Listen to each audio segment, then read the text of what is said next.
আমরা কি দেখে ভোট দেওয়া উচিত, কি দেখে ভোট দিবেন? আমাদের দেশে মানুষ তো মার্কা দেখে ভোট দেয়, তাই না? ভোট দেওয়ার ক্ষেত্রে আমাদের লক্ষ্য করা উচিত কাকে ভোট দিলে এই লোকটা প্রার্থী হিসাবে যোগ্য এবং সৎ, তাকে ভোট দিলে সৎ এবং যোগ্য প্রার্থীকে ভোট দেওয়া হবে। এটা আপনার বিবেককে আপনি জিজ্ঞাসা করবেন।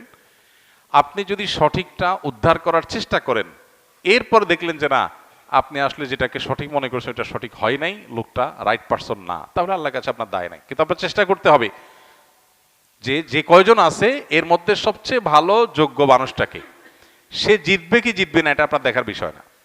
আমাদের দেশে বেশিরভাগ মানুষ এই জায়গাটায় এসে ভুল করে, মনে করে যে তারে ভোট দেওয়ার লাভ কি, ভোটগুলো তো নষ্ট হবে। ভোট নষ্ট হয় না। একটা ভালো মানুষ যদি অল্প কয়েকটা ভোটও পায়, তাহলে সে এটার উপর ভিত্তি করে সামনে আর কয়েকটা পাবে, তারপর আবার আরো কয়েকটা পাবে। কিন্তু আপনি যদি ভোট দেওয়ার এই রাস্তাটা বন্ধ করেন, অথবা তাকে সে কম ভোট পাবে এই চিন্তা করে আরেকজনকে ভোট দেন, তাহলে কি হবে? এই চান্সে খারাপ মানুষগুলো তাদের খারাপের রাজত্ব আরো বেশি করে করতে পারবে। কেউ জিতুক সেটা আপনি চাইতে পারেন, কিন্তু জিতানো আপনার দায়িত্ব না। আল্লাহর কাছে দায়িত্ব হলো, আপনার কাছে মতামত চাওয়া হয়েছে, আপনি মত দেওয়ার সময় সবচেয়ে ভালো উপযুক্ত ব্যক্তির পক্ষে মত আপনি দিবেন, বাস। এটা হলো আপনার কাজ। যে লোককে ভোট দিলে আপনার ইমান, আমল, ইসলামের স্বার্থ, মুসলিম উম্মার স্বার্থ সংরক্ষিত হবে, আপনি বিশ্বাস করেন। যাকে ভোট দিলে দেশের সার্বিক উন্নতি হবে, চুরি ডাকাতি হবে না, দুর্নীতি দুই নাম্বারই হবে না, যে কারণে আমাদের দেশ পিছিয়ে আছে, পৃথিবীর বহু দেশের তলানিতে আমরা পড়ে আছি। যাকে ভোট দিলে আমরা সেখান থেকে উঠার রাস্তা পাবো, তাকে আপনাকে ভোট দিতে হবে। এক্ষেত্রে বায়াসনেসের ঊর্ধ্বে উঠা, এই ক্ষেত্রে আপনার গোষ্ঠীগত, বংশগত, পরিচয়গত, হ্যাঁ, এই সমস্ত বিষয়গুলোর ঊর্ধ্বে উঠা, সামান্য একটু স্বার্থের জন্য, একটু টাকা পয়সার লোভে আমরা আজকাল অনেক সময় ভোট দিয়ে দিই, সেটা যেন না হয়। আল্লাহর কাছে অনেক বড় একটা জবাবদিহিতার জায়গা। নবীজি বলেছেন, ইদা উসিদাল আমরু ইলা গায়রি আহলিহি ফান্তাজিরিস সাআ, অযোগ্য মানুষকে যখন কোনো জায়গায় বসানো হবে, অপাত্রে যদি মানুষ তার মতামত দেয়, বা কোনো অযোগ্য মানুষকে যদি কোনো যোগ্য মানুষের চেয়ারে বসানো হয়, তাহলে কিয়ামতের অপেক্ষা করবা তোমরা। এটা কিয়ামতের আলামত। এই আলামত এখন চলে আসছে না, আসছে নাই? অতএব আমাদেরকে এখানে দায়িত্বশীলতার পরিচয় দিতে হবে। আল্লাহ বলেছেন, ইন্নাল্লাহা ইয়ামুরুকুম আন তুআদ্দুল আমানাতি ইলা আহলিহা, আল্লাহ তাআলা তোমাদের নির্দেশ করেছেন আমানত যথাস্থানে পৌঁছাও, অপাত্রে যেন আমানত না যায়। আল মুস্তাশারু মু'তামান, একজন মানুষ তার মতামত চাওয়া হলে, পরামর্শ চাওয়া হলে, তখন সে আমানতদার হয়ে যায়, তার কাছে এটা আমানত হয়ে যায়। অনেক বড় একটা ব্যাপার। আমানতের খেয়ানত করলে এর ভয়াবহতা অনেক বেশি, এবং যত অপকর্মের দায় আপনাকে নিতে হবে, বিশেষ করে এই সুযোগ পেয়ে যত অপকর্ম সে করেছে, যদি আপনার ধারণা থাকে যে সে এই টাইপের কাজ করতে পারে, তাহলে সৎ মানুষ, নেককার মানুষ, দিন, উম্মাহ, ইসলাম এবং দেশের সার্বিক কল্যাণ বিবেচনা আপনাকে করতেই হবে। আমি যাকে ভোট দেবো সে জিতুক কি না জিতুক সেটা আমার বিষয় না, সে জিতবে কি জিতবে না এটা আমার বিষয় না। আমার দায়িত্ব আমার সিদ্ধান্তটা সঠিক জায়গায় দেওয়া, বাকি আল্লাহটা আল্লাহ দেখবেন। আল্লাহ যদি তারে সুযোগ না দেন, সেটা আমাদের অযোগ্যতার কারণে আল্লাহ দেন না, কিন্তু আমার দায়িত্ব আমি সঠিকভাবে পালন করতে হবে। আল্লাহ আমাদেরকে তৌফিক দান করুন।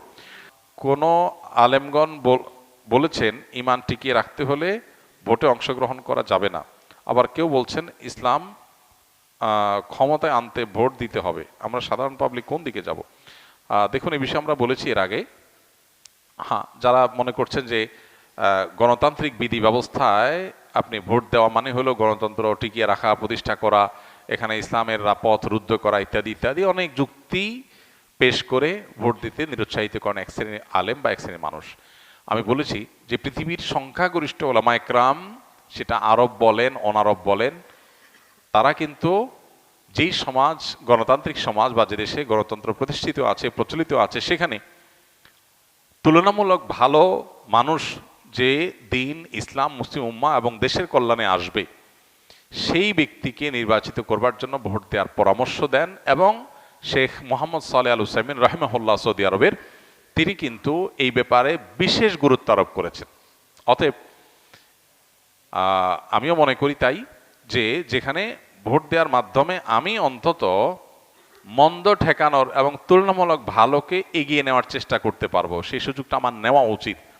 ভোট যাকে দিলাম সে জিতলো না, হতে পারে সে জিতবে না, এরকমটা আপনার মনে হতে পারে, কিন্তু কি হবে, এই ভোটের পার্সেন্টেজ, তার মতামত, সে যদি কোনো সত্য পথের পথযাত্রী হয়ে থাকে, তাহলে তার মতামতকে সমাজে প্রতিষ্ঠিত করার ক্ষেত্রে এগিয়ে যাবে সে। সমাজে প্রভাব তৈরি হবে যে এত পার্সেন্ট মানুষের মতামত এটার কারণে সমাজের বা রাষ্ট্রের নীতি প্রভাবিত হবে। এই জন্য আপনার একটা ভোট গুরুত্বপূর্ণ। আমি মনে করি যে ভোট দেওয়ার চেষ্টা করা উচিত যদি সুযোগ থাকে। আর যে সমস্ত ওলামা একরাম বলছেন না দেওয়া থেকে বিরত থাকা উচিত, ওনারা একটা দৃষ্টিভঙ্গি থেকে বলছেন, আল্লাহর কাছে তাদের ইস্তেহারের জন্য তারা আজর পাবেন নিশ্চয়ই। আর ওলামাদের এই মত পার্থক্য এটা ইসলামের সৌন্দর্য। তবে আমরা সাধারণ মানুষ যেটাকে সঠিক মনে করি সেটা করব, অন্যটার বিরুদ্ধে উঠে পড়ে লেগে আমরা গতানুগতিক সিস্টেম অনুযায়ী যে একজন আরেকজনের বিষোদ্গার করা, সেটাতে আমরা কোনো অবস্থাতে যেন না যাই, সেটা খেয়াল রাখতে হবে। সোশ্যাল মিডিয়াতেও দেখা যায় এটা নিয়ে প্রচুর পক্ষ বিপক্ষে আপনার কথাবার্তা বলা হয় এবং অহেতুক নিজেদের আমল আখলাক নষ্ট করা হয়, এটা যেন না হয়। মতামত থাকতেই পারে, আমাদের সবার উদ্দেশ্য আল্লাহর সন্তুষ্টি, আমাদের সবার উদ্দেশ্য এজ এ মুসলমান কোরআন এবং হাদিসের উপর টিকে থাকা। ইস্তেহাদ বা গবেষণা এটা কিয়ামত পর্যন্ত এটার রাস্তা ওপেন থাকবে। আপনি কোনো মুস্তাহিদের অনুসরণ করছেন তো অন্য মুস্তাহিদকে বা তার অনুসারীদেরকে গালিগালাজ করার অধিকারের মাধ্যমে আপনি পান নাই, এই জিনিসটা আমাদেরকে খেয়াল রাখতে হবে। আমার বয়স 35, এইচএসসিতে পড়াকালীন সময়ে ধীরে ধীরে চুল পাকা শুরু করে বর্তমানে প্রায় 90% চুল পেকে গিয়েছে। এমত অবস্থায় সমাজ এবং কি লিখছেন, যাই হোক, সমাজে চলতে বিব্রত বোধ করি এবং হাস্যরসের মুখোমুখি হই, তাই নিয়মিতভাবে চুলে কালো রং ব্যবহার করি। এতে কি আমার ওযু, নামাজ, রোজা প্রভৃতি বাতিল হয়ে যাবে? চুলে বা দাড়িতে আপনার কালো রং, শুধু কালো রং ব্যবহার করলে সেটা গুনাহ। নবী সাল্লাল্লাহু আলাইহি সাল্লাম বলেছেন, কারো চুল যদি সাদা হয়ে যায়, দাড়ি যদি সাদা হয়ে যায়, সেজন্য এটাকে ভিন্ন কালার দিয়ে রং করে, একদম ধবধবে সাদা অনেকে রাখে। এটা হাদিসে প্রশংসিত কোনো কাজ না, বরং নবী সাল্লাল্লাহু আলাইহি সাল্লাম বলেছেন, গাইয়িরু হাদা শাইয়িব, তোমরা এই যে ফুল ধবধবে সাদা হয়ে যাচ্ছে এগুলোকে চেঞ্জ করো। তো সে চেঞ্জ করার জন্য যদি কেউ মেহেদি অথবা এই জাতীয় কোনো ন্যাচারাল কিছু ব্যবহার করে সেটা ভালো। তবে ওয়াজান্নাবুস-সাওয়াত, নবীজি বলেছেন আর যাই হোক কালো যেন না হয়। কালো কালার করাটা এক ধরনের প্রতারণার অংশ হয়। এই যুবক হয়তো তার শারীরিক কোনো অসুবিধার কারণে তার চুলের রং চেঞ্জ হয়েছে, অনেকে তো বয়সের কারণে হয়, সাধারণত বয়সের কারণেই তো হয়।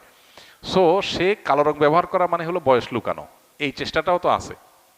তো এখানে এক ধরনের প্রতারণার ইস্যু থাকে, এই জন্য নবী সাল্লাল্লাহু আলাইহি সাল্লাম কালো রং ব্যবহার করতে নিষেধ করেছেন। এখন কোথাও আমি তো তরুণ, আমার তো এখানে প্রতারণার ইস্যু না, আমি তো আসলেই তরুণ।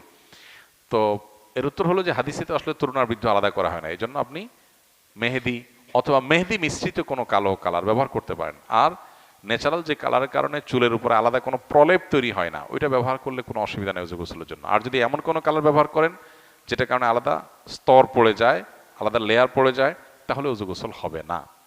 সাধারণত বাজারে যে সমস্ত মেহেদি টেদি পাওয়া যায়, আর্টিফিশিয়াল মেহেদিও যদি হয়, এগুলো দিয়ে ওযু করা যায়, এগুলোর জন্য আলাদা লেয়ার পড়ে না। যেটুকু খসে খসে পড়ে মনে হয় ওইটা চামড়ার উপরের অংশটা, ওইটা কিছুটা কেমিক্যালের কারণে হালকা ঝলসে যায় বা পড়ে যায়, ওইটার কারণে ওযু গোসল অসুবিধা হয় না। অতএব বাজারের আর্টিফিশিয়াল মেহেদি ব্যবহার করা যেতে পারে, তবে কালো কালার ব্যবহার করা উচিত না।